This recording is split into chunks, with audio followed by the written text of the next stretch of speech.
From rifles that ruled the battlefield to pistols, bazookas, knives, and flamethrowers that cleared bunkers, the United States World War II arsenal was massive. Check out the weapons that made history. First up, rifles and carbines. M1 Garand General Patton called it the greatest battle implement ever devised.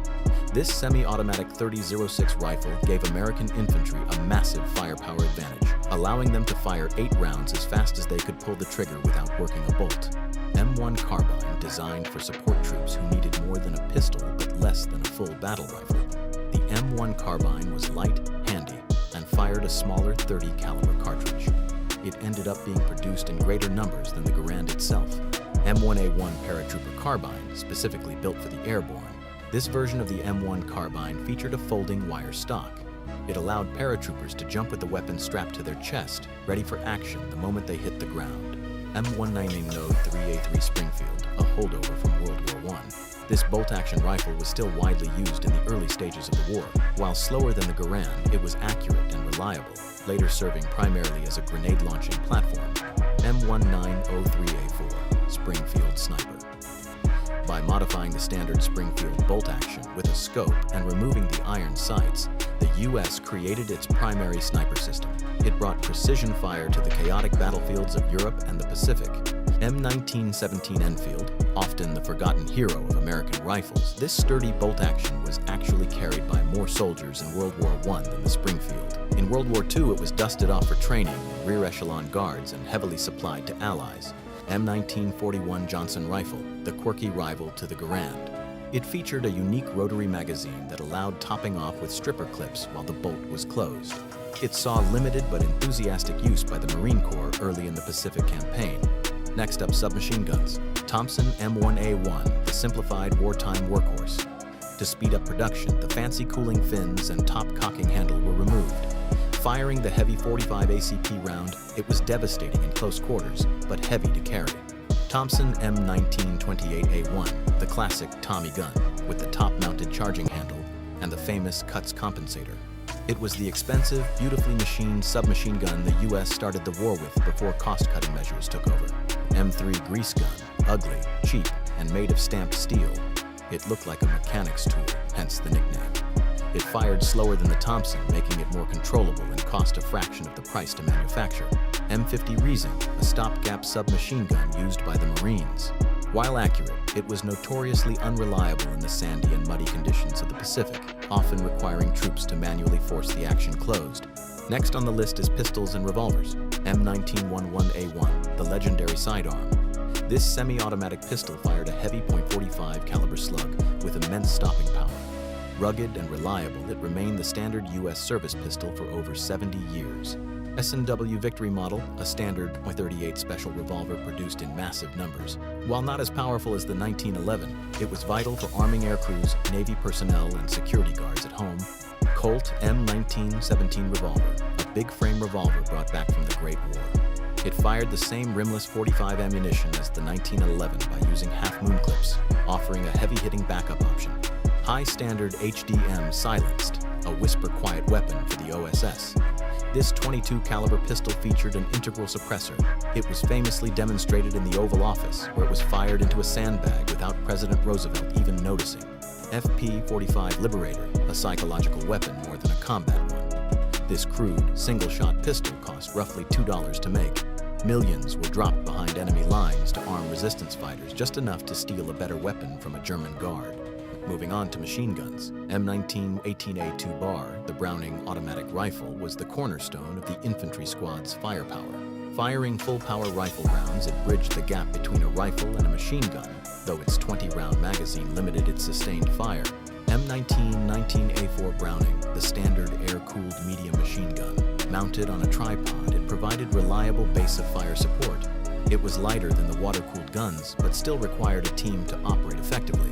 M1919A6 Browning, an attempt to turn the tripod-mounted machine gun into a portable squad weapon. Engineers added a buttstock and a bipod. It worked, but it was incredibly front-heavy and awkward to carry in the field. M1917A1 water-cooled, the heavyweight champion of sustained fire. Thanks to the water jacket cooling the barrel, this machine gun could fire for hours without overheating, making it perfect for defensive positions. M2HB 50 Cal, known affectionately as Ma Deuce. This heavy machine gun could shred light vehicles, aircraft, and cover. Its design was so perfect that it remains in active service with the U.S. military today. Continuing with shotguns. Winchester Model 1897, trench gun with its exposed hammer and ability to slam fire, firing instantly as the pump was cycled. This shotgun was a terrifying close-quarters weapon, earning a fearsome reputation in the trenches. Winchester Model 12, the sleek, hammerless evolution of the trench gun. Rugged and reliable, it saw extensive use in the Pacific Theater, where shotguns were prized for jungle warfare. Ithaca 37, a favorite for its bottom ejection design, which kept dirt out of the action. This made it essentially ambidextrous and highly reliable in the harsh environments of combat. Stevens 520, recognizable by its humpback receiver.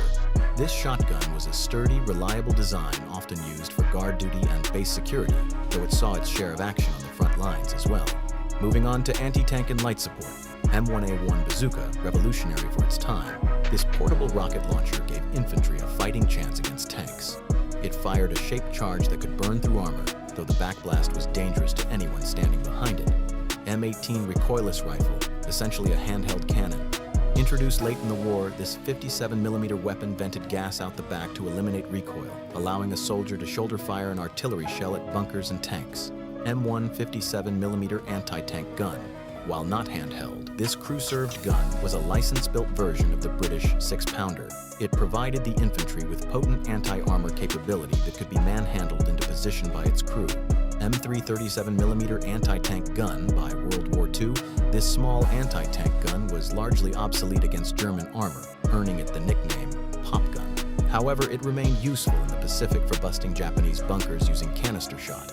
M7 rifle grenade launcher, a muzzle attachment for the M1 Garand that turned the standard infantryman into a light artillery unit. It used a blank cartridge to launch grenades much further than a soldier could throw them. Now let's look at explosives and demolitions. Mk2 Pineapple Grenade, the iconic fragmentation grenade. Its cast iron body was grooved to aid grip and fragmentation. It was the standard frag used to clear rooms in enemy foxholes. M15 White Phosphorus Grenade, known as Willie Pete. This grenade created a dense smoke screen and dispersed burning phosphorus that was impossible to extinguish.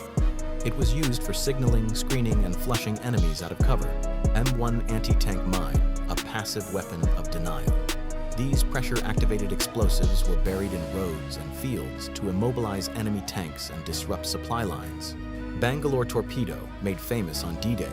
These were connectable tubes of explosives pushed under barbed wire obstacles. When detonated, they cleared a path for the infantry to advance.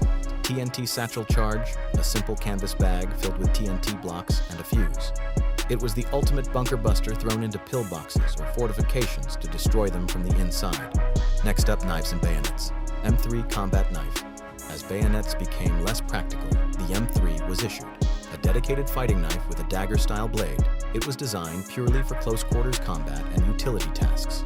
USMC Mark II, K-Bar, perhaps the most famous knife in military history. Rugged enough to open crates and sharp enough for combat, the K-Bar became the beloved trademark of the U.S. Marines.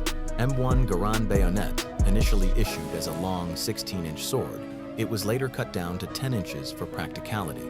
Mounted on the end of a rifle, it remained a psychological and physical weapon for the final assault. M1917 Enfield Bayonet, a long, sword-like bayonet originally for the Enfield rifle. Interestingly, it was widely used in World War II because it fit perfectly onto the Winchester trench shotguns. M1918 Mark I trench knife, a brutal relic of the First World War, featuring a brass knuckle handle and a skull crusher pommel. It was issued to paratroopers and rangers for silent elimination and close combat. Finally, we have mortars and flamethrowers. M2 60mm mortar, the pocket artillery for the infantry company. Small and portable, it allowed units to drop explosive shells onto enemies hiding behind ridges or inside trenches. M1 81mm mortar, the big brother to the 60mm. It had significantly more range and explosive power, capable of breaking up enemy attacks before they even reached American lines. M2 flamethrower, the most feared weapon in the Pacific. Strapped to a soldier's back, it spewed liquid fire into caves and bunkers, forcing entrenched enemies to surrender or face a horrific end.